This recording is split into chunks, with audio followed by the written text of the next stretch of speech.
কে কে ভালোবাসো আলু চোখা খেতে বলো তো? এখানে না আলু চোখা আছে। আজকে খুব শর্টকাট মেনু করেছি।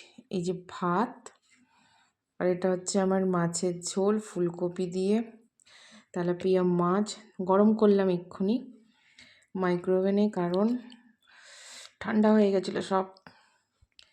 এই যে মাছের ঝোল, ভাত আর আলু চোখা, কারণ আজকে কিচ্ছু রান্না করিনি, এটুকুই রান্না করেছি শর্টকাট। আর এখন বাজে দেখো 4টে। তো ভাত খেতে বসেছি, চলো ঝটপট খেয়ে নিই।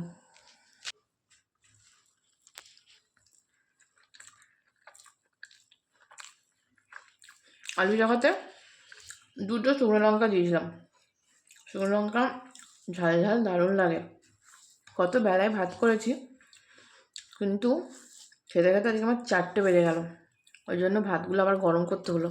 শীতকাল তো, ঠান্ডা জিনিস খেতে পারি না, একদম খেতে পারি না। বাট অনেক দিন পর, কী বলবো, কয়েক মাস মনে হয় পরে দুপুরের মেনুতে আমি আলু সেদ্ধ খাচ্ছি। দুপুরে আমাদের আলু সেদ্ধ হয়ই না।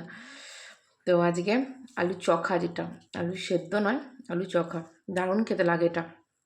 পেঁয়াজ ভাজা, রসুন ভাজা, শুকনো লঙ্কা ভাজা, এই দিয়ে আলু সেদ্ধটাকে মাখবে, মানে কড়াইতে মেখে কড়াইতে দেবে, ভালো করে নাড়বে, দারুণ লাগে। বা সব কিছু ভেজে হাতে মাখলেও হয়, দুটোই ভালো লাগে।